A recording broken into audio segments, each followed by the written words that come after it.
સાણંદની સૌથી મોટી કચેરીમાં આમ જનતા માટે કોઈ જ પ્રાથમિક સુવિધા જોવા નથી મળતી। સાણંદની સૌથી મોટી કચેરીમાં આમ જનતા માટે કોઈ જ પ્રાથમિક સુવિધા ન હોવાથી કહી શકાય તેવી દીવા તળે અંધારું જ છે।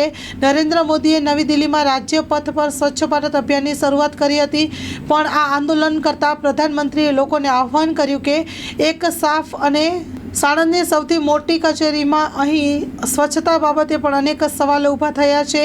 અધિકારીઓને બાપુના સપના પૂરા કરવામાં રસ જ નથી, એમને ખાલી બાપુના ફોટાવાળી નોટોમાં જ રસ છે। બાપુના સિદ્ધાંતોથી ગુજરાત અધિકારીઓને કંઈ જ લેવા દેવા પણ નથી એવું જોવા મળ્યું છે। ભણેલા ગણેલા અભણ અધિકારીને કંઈ જ લેવા દેવા નથી। સ્વચ્છતાના નામે મીંડું જોવા મળ્યું છે, એ પણ સરકારી કચેરીમાં જોરદાર તમાચો સ્વચ્છતા અભિયાન પર જોવા મળી રહ્યો છે। આ વિડીયો તમે જોઈ રહ્યા છો એ સાણંદમાં આવેલ મહેસૂલ ભવન, પ્રાંત અધિકારી અને સબ ડિવિઝનલ મેજિસ્ટ્રેટની કચેરી, મામલતદાર અને એક્ઝિક્યુટિવની મેજિસ્ટ્રેટ કચેરીના છે। અહીં આમ જનતા તેઓના પ્રશ્નોને લઈને આવેદનપત્રો સાથે પહોંચતા હોય છે। તેમની સમસ્યા તકલીફોનું નિરાકરણ અહીં મળશે, પરંતુ જનતા અહીં આવે છે તો શું કામ આવે છે એવો પણ એક પ્રશ્ન ઊભો થયો છે। કારણ કે આવેદનપત્ર પાઠવ્યા પછી કોઈ જ જવાબદાર તંત્ર દ્વારા કાંઈ જ કામગીરી કે પગલાં પણ કરવામાં નથી આવતા।